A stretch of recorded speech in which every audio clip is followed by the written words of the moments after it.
Welcome, everybody, to the Book Club Life. I'm Jenny Snow, your host. And with our very first episode of the season, we have none other than Sarah Sundin. Thank you, Sarah, for joining us today. Thank you for having me, Jenny Snow. So my first Sarah Sundin book that I read of yours was The Sea Before Us. And so I knew your face because I'd seen you at the Christian bookstore and Barnes & Noble. And I sat next to you at ACFW my very first time.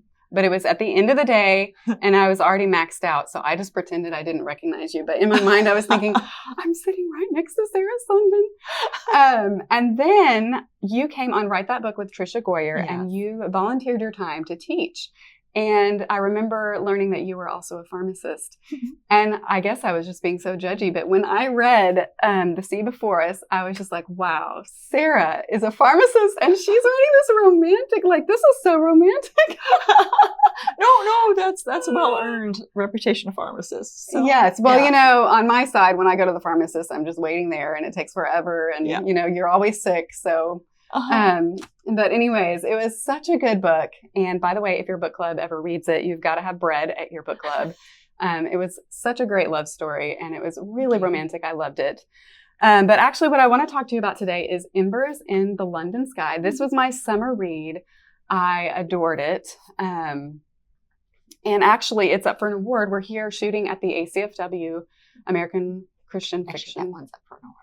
Sorry. Yeah. That one already won an award, Embers in the London Sky. No, not yet. Yes, it did. No, it didn't. It's a finalist, right? Nope. Soundlight is. Okay. Wasn't it an ECA bestseller? It was a bestseller, yes. Okay.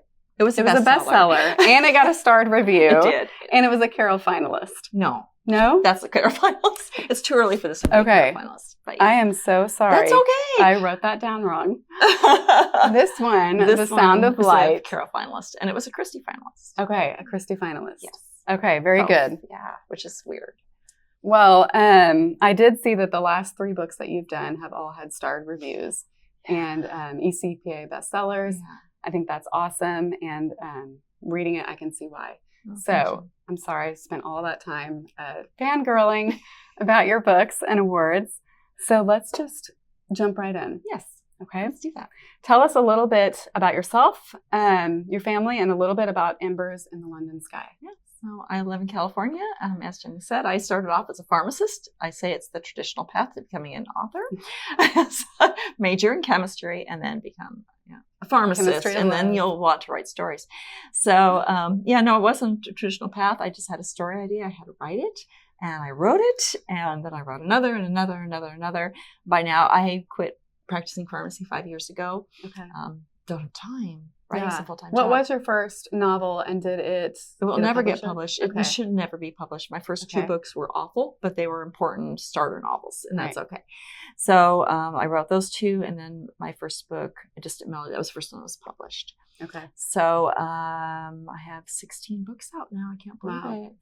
I'm married. I have 3 adult children and a 20-month-old grandson. Oh, congratulations. It's like the cutest thing in the world. So says every grandma ever. So, But yeah, I just adore him. And it's a blessing. We moved from Northern California to Southern California 2 years ago. And we are only an hour away from that baby. Okay. So he gets loved upon. Grandbabies cause moves, whether it's the parents moving to the grandparents or the grandparents moving to the grandkid. So tell us a little bit about Embers in the London Sky. What is it about?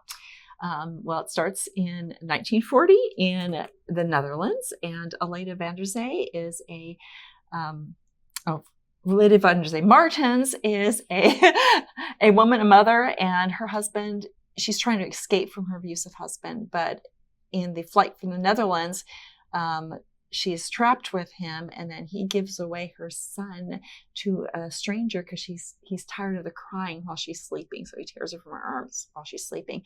So she wakes up, her son is gone. She doesn't know where he is. And it's the exodus. So there's hundreds of cars on people all over. The roads are full. She has to get to find her son.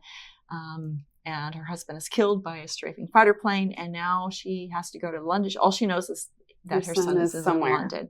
So she goes to London and enlists the help of BBC correspondent Hugh Collingwood, who is reporting live from the Blitz. So and he has his own story. Yes, and we'll leave it there. Yeah. So I came into it blind. Mm-hmm. I just knew I wanted to read it because it had really good reviews. And right away, I could tell just by your descriptions that it was an abusive husband, and she has this plan to escape. And I want to read a quote for our first question. Yes.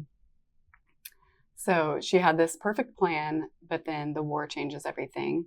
Her plan lay in shards on the floor of her mind, and she tiptoed through and poked at the splinters. Wow. I just could see that. She was on the cusp of escaping, and then it just all crashed down into shards, and she's just thinking, what am I going to do? And that's when she still had her son. And I just thought, wow, that is brilliant writing. First of all, I knew that just set the tone for the story, and I knew I was in for a ride. But I want to ask you, can you tell us, and if you're new to the show, we do book-inspired questions that you could do at your own book club about the author's life and how it relates to the book, and then also some just for fun questions at the end. And also, Sarah offered to give us a copy of Embers in the London Sky, so check at the end of how to enter that. So my question for you is, can you tell us a time when your hopes and plans came to nothing and you had to pivot and start over? And then what would be your encouragement to somebody going through the same thing? I think anybody who's been a human being for more longer than a year or so, I guess babies don't really fail. If you've made it to adulthood, you have experienced some failure. Everything from the little ones that seem devastating when you're a child, not making the team, losing your best friend, the early romances that come along. Most recently, it was me trying to get published, and it took a long time. There were a lot of rejections along the way, and some of them felt really brutal, where it was like, we don't want anything like this, and you need to work on this, and you need to work on that. And it was just, it was very difficult. So fortunately, I'd had a lot of failure as a child, so I was able to kind of learn from that, and basically keeping your mind on what matters. So, and taking it all to God. So like with my book, I get a rejection, like, hey, Lord, you know I want to write. I'm not lying about this. I want to write, but I want to do your will most of all. Yeah. So do you want me to keep writing and keep forging ahead, pounding against the doors, fighting against the failure? Or do you want me to accept that failure? Because sometimes that is what he wants, and to move on to something else. I have a pharmacist. I build my pharmacy career, or spend more time with my, just focus on my kids. What is it that he wants?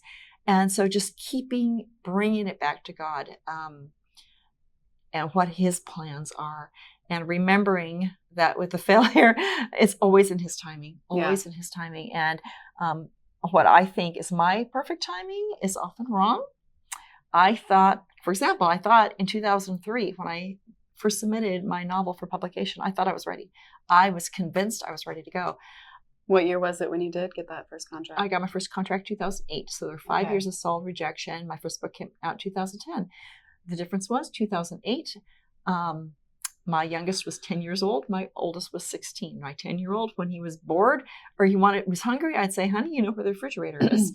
The 16-year-old had his driver's license. So they were just that much more independent. I was able to transition to full-time work and meeting the demands of a contract. And then I looked back to where I was in 2003, and I said, I could never have met those obligations 5 years ago, and I can meet them now. Yeah. And God's like, I know that, honey. I tried to tell I had that all covered. I had that covered. So, just keeping those types of things in mind. Okay. Yeah. That's really good. So my next question, it comes from a quote where two characters are talking and one is kind of giving it to the other one. And she says, I'm not your mother and I will never treat you like an invalid, but I won't pussyfoot around you either. I only want to protect you and help you write your story. So she's giving him some advice that he didn't really want to hear. What is some advice that you have given or received, and was it hard, and did it work, and do you still stand by it? So some powerful advice that you were either given or that you gave to someone else. I think the most powerful one, and I'm a lifelong worrier. My mother is a lifelong worrier. We come from a long, long line of warriors. And at one point, and this goes back to the trying to get published thing, and I was grousing about the process and how long it was taking and stuff like that. And one of my friends, it wasn't advice, it was a question. And she said, "What are you afraid of, Sarah?" And I wasn't talking about being afraid. I was just talking about the frustrations of this job. And she asked me what I was afraid of. And it stopped me. And then ironically, a week later, another good friend asked me the exact same question. Wow. Sarah, what are you afraid of? And fortunately, I knew them both, trusted them both well enough to say, what am I afraid of? Right. And really being able to uncover, it's like, I was afraid that I wasn't, and when I came right down to it, I was afraid I wasn't listening to God, that I was doing the wrong thing, that I was just, no, this is what I want. I'm going to keep forging ahead, not listening to God. And that was what terrified me most. Okay. But I had to peel back those layers. But because I am a person who's prone to fear, that question, which basically is advice, is asking myself, what am I afraid of? And so when I'm getting myself all worked up over something, I think I'm angry about something, but what I really is I'm afraid. And I have to dig down, what am I afraid of? Find what it is I'm afraid of. Address that. And when God's telling us, don't fear, don't fear, don't fear. I'm like, okay, I need to not So how do you address that when it's like you recognize, oh, I'm just afraid. I am afraid of this. Yes. So what do you do with that? And then it becomes like, well, then what? So what if the worst happens? Mm-hmm.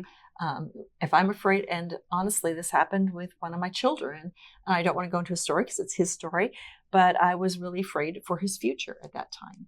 And I went into being a classic warrior. I'm a good warrior, which helps me write books because I can imagine worst case scenarios. I'm really good at worst case scenarios. So I'm imagining this worst case scenario where basically he's dead in the gutter. And I wonder if that's a writer thing or if that's a mom thing or both. Both, especially combined. And then God asked me, if that happened, would I still be good? I'm like, yes, you would still be good. So reminding myself that God is still good, even if my worst case scenario. But usually when you address that worst case scenario, you look at it and go, well, that's really stupid. Right. And then, but also looking at it in the face and saying, and if that happened, then what? All right. Yeah. Is God still good? Yes, God is still good. Right. Would I keep going? Yes, I would keep going. And just as a warrior, I have to address that and say, and what do they say? They give statistics of the things that we worry about, like 95% of them never come. It might even be higher than that. It's ridiculously high. And recognizing that, and of course, I have a few decades behind me that I can look back and say, you know, of all those things I worried about, exactly, and of all those things I worried about, most of them didn't come to pass. Right. Some did, but guess what? I'm still here. Yeah. And if I so just that comes with time and age and trusting God and just confronting those fears. That's good. Yeah. I like that. Whenever I do public speaking, I've never once done it without being nervous beforehand. And sometimes I feel like I might faint. And I remember my first time was the worst of all. And my mom and husband were praying for me, and I had some sugar to get my blood sugar going because I had fainted twice before.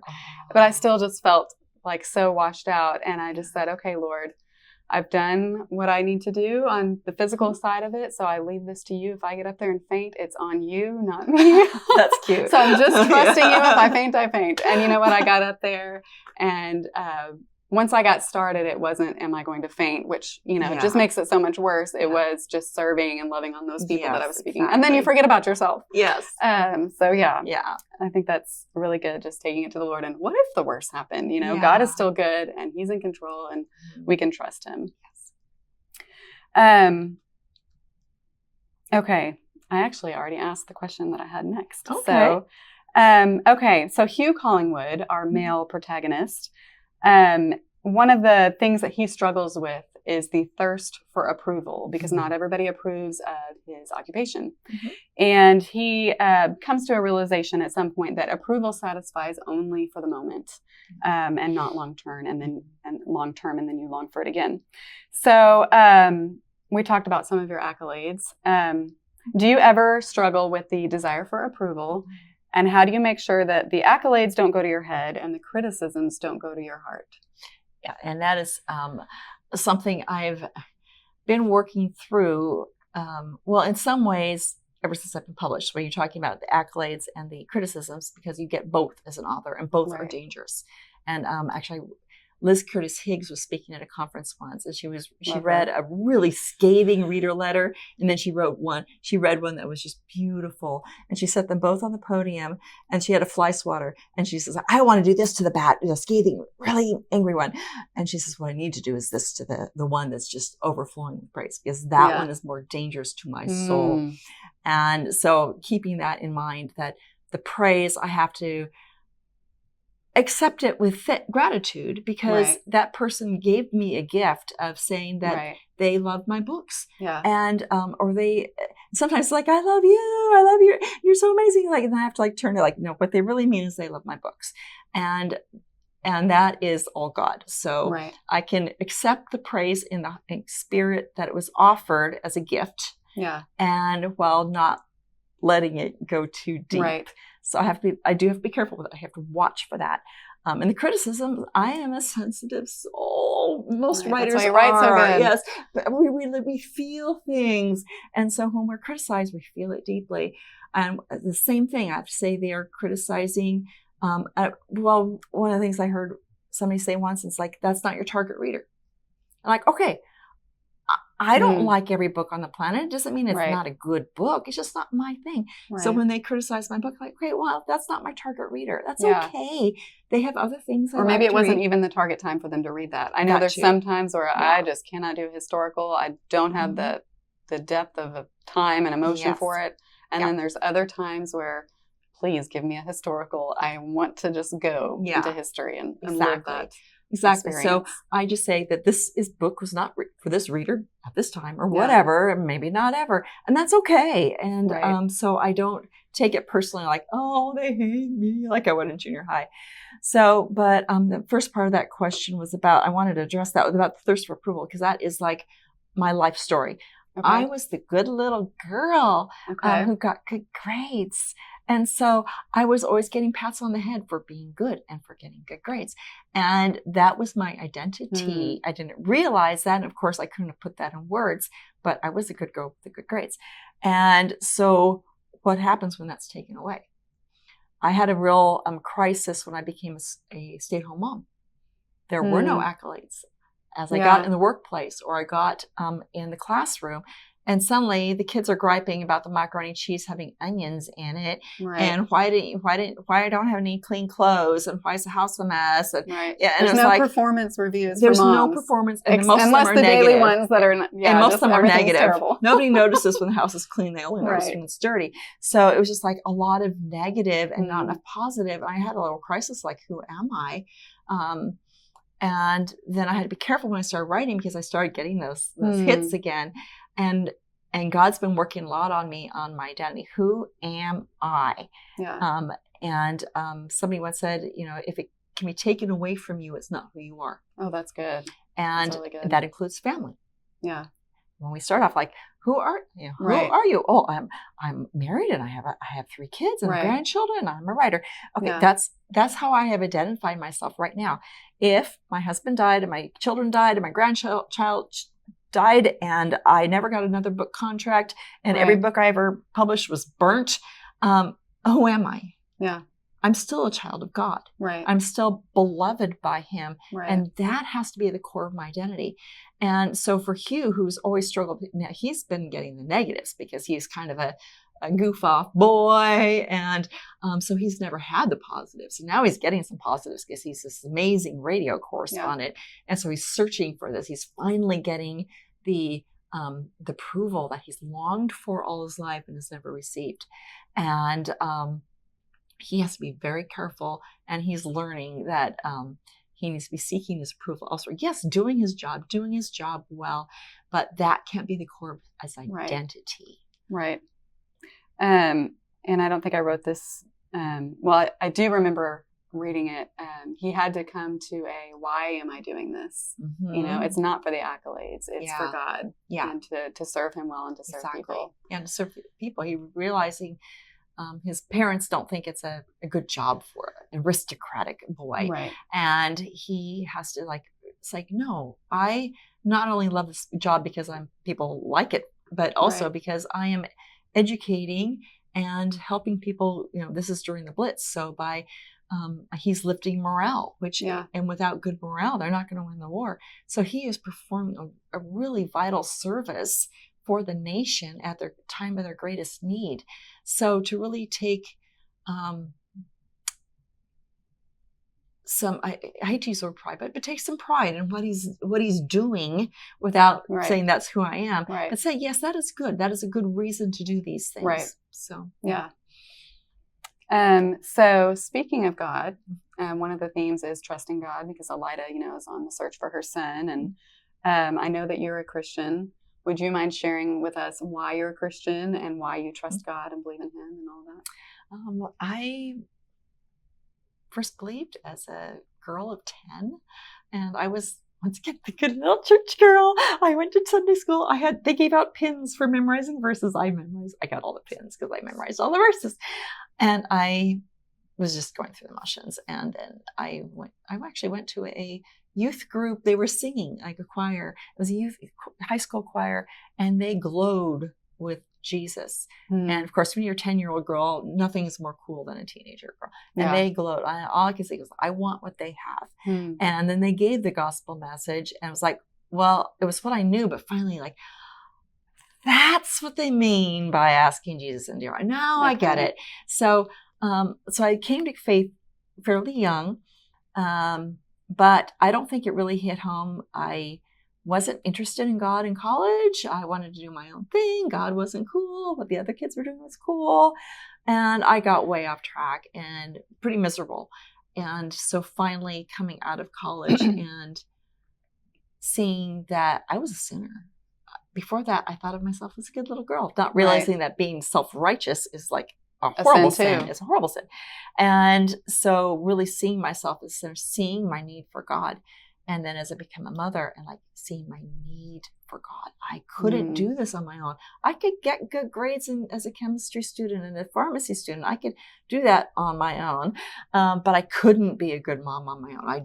It wasn't natural to me. I love kids, but it's hard. Yeah. And just really having to have trust in him. And, it's been a growth process. And it's, when we speak about our testimony as Christians, we often talk about, that conversion experience, but it's so much more. And God did so much work, those rejection letter years for me. And then now as a published author, and having adult children, we've faced several crises with adult children and all sorts of stuff. And those have been, times that I really needed God, and only he could get me through. Right. And, so it's a constant process. So my testimony is my life. And I'm not there yet. I have a long way to go. I still have way too much, need for approval. I still have way too much, independence that I can do it on myself. It's okay, God, I've got this. Yeah. And no, I don't got this. He's got this. And it's like we learn this really good lesson and we're like, oh my gosh, thank you, God. And then we do things are going thing. And then we go right back into it. We're like, oh, wait a second. What am I doing? I already learned this lesson. Let's learn it again. I know. So constantly relearning lessons. So it's a lifelong, I know I'm never going to be done, but I'm so thankful his mercies are new every morning. Yes. He forgives our sins. Yes. And, he's so good to us. Yes. So this is a question I always love to ask pretty much everybody I meet, but especially romance authors. You write such beautiful love stories. How did you meet your real life husband, and what made you love him and not just like him? So we met in pharmacy school. I was the first year and he was the orientation director. He was the third year and he was the orientation director. So we joked that he took the job so he could meet the cute little first years. Yeah, exactly. So it was orientation, and I met him because he was wearing a UCLA t-shirt, and I just graduated from UCLA. I hadn't met anybody from UCLA yet, so of course go up and introduce myself. Hey, so we're talking about UCLA, and actually he kind of annoyed me. He was making jokes about living in San Francisco, so we all had white legs, and as someone with no melanin, I'm very sensitive about being teased about having very white skin, especially this growing up in Southern California where you need to be tan. And I was never tan. So he started making cracks about white legs, like, So I actually didn't like him very much at first. But he was kind of annoying. But as I got to know him, it was pretty fast, over the next few weeks. And already in a few days after I met him, I remember thinking to myself, he was just so solid. I could tell he was a man of integrity. He was a man who knew what he wanted out of life. He was sure of himself. He was a Christian, but he was sure of himself in God. But it was just like, here's a man who knows who he is and what he wants in life. And he's just solid.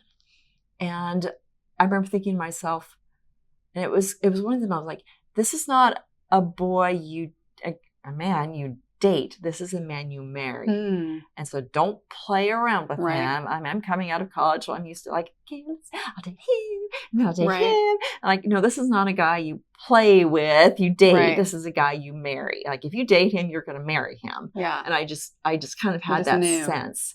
And did he immediately kind of know as well within those first couple of weeks? I don't think he knew it quite like that way, but the funny thing was that the third year pharmacy school is the hardest. Okay. And so he had told himself that he was not going to date that year at all. And I just come out. Just like in a book. Oh, I don't have time for a relationship. I don't have time. I just come out of a verbally abusive relationship. And I was like trying to figure out, like, I need to back off and find out why I got myself into that relationship and make sure I never get in a bad relationship. Okay. So I'm like, I need to get my head on straight first. So I don't want to date.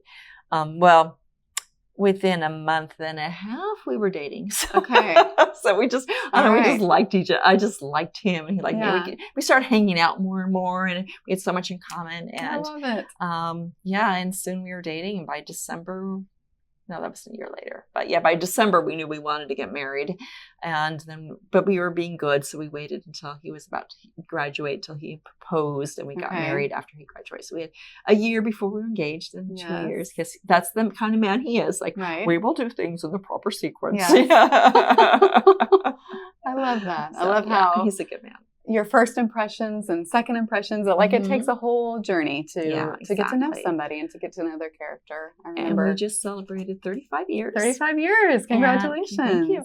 And every once in a while he'll say something, and I'll go, I didn't know that about you. Yeah. And which is funny, because you think you know somebody when you marry them. And I did, but I didn't. Yeah. So I'm still getting to know him. My husband and I are in the married small group at our church that just started up, and we play this little game, like a newlywed game. And we got both answers wrong. But they were, one was, where would your spouse want to go on vacation? So I know that he loves Scotland, so I put Scotland. But I also thought, well, it could be Hawaii, because he's talked about Hawaii. Yeah. Well, then he put on there Colorado because he wants to go skiing. And I was like, well, then why have we been talking about going to Hawaii? Let's go skiing for our 20-year anniversary, because I love Colorado and I don't like traveling far. Oh, funny. Anyways. Okay, so we are going to do a Just for Fun round. But first, if you are enjoying the show, would you give us a thumbs up? Would you consider leaving a rating on your favorite podcast platform? And if you'd like, you can support the show on patreon.com/JennySnow. And thank you so much to Kayla R., our patron of the month. Thank you so much for sponsoring the show. Every episode takes time and money, actually, to produce it and get it all done. So I really appreciate the support. And thank you very much. So our Just for Fun round. Are you ready? Yes. If you win the Carol Award for The Sound of Light at this conference, you will celebrate by doing what? Honestly, I'm not much of a celebrator. I'll be super excited, but I'm not gonna do something. Okay. So sometimes my husband will take me out to dinner if I ask him to. So just have that good feeling. Yeah. It did well. Yeah. Okay. That's good. When you write so much, I guess you always just have that next deadline and the what you're working on. Yeah. All right. And you'll take some pictures. I know that for sure. Either way, it's already a celebration just to be a finalist. Yeah. Never have I ever skydived, and I never will. Okay. Yeah. All right. I don't think I will either. An author I love is blank because blank. Okay, I'm going to Amanda Dykes. Okay. Because every time I read her books, I find myself going, why am I bothering writing? Because her writing is beautiful. Yes. And I think, but then I said, I don't care, because it has been the most wonderful experience. Her books just transport me and make me feel all light and happy, while still there's so much depth. So I just, that's a good combination. She's a really beautiful person too. Mm-hmm. She's very really kind. Is. Yes. Okay, a children's book I love is Sheep and a Jeep on a hill that's steep. Oh, the Jeep won't go. I used to be able to recite the whole book. But yeah, Sheep and a Jeep. It's a board book. My son loved it. My daughter loved it. My youngest son loved it. My grandson loves it. I read it to a little girl in church, and she just kept going back and forth and back and forth. So anyway, it's awesome. It's a Sheep and a Jeep? Sheep and a Jeep. All right. It rhymes. It's super cute. All right. It's funny. Sounds fun. Yeah. All right. Well, Sarah, thank you so much for being on the show. All right, thank you. If you would like to enter the giveaway for Embers in the London Sky, just click on the link on the episode in the show notes, or go to jennysnow.net / probably I'll put Sarah Sundin, and the blog will be there on how to enter. Probably I'll have you leave a comment on Facebook or Instagram or whatever. So yeah, thanks for watching, and see you next month.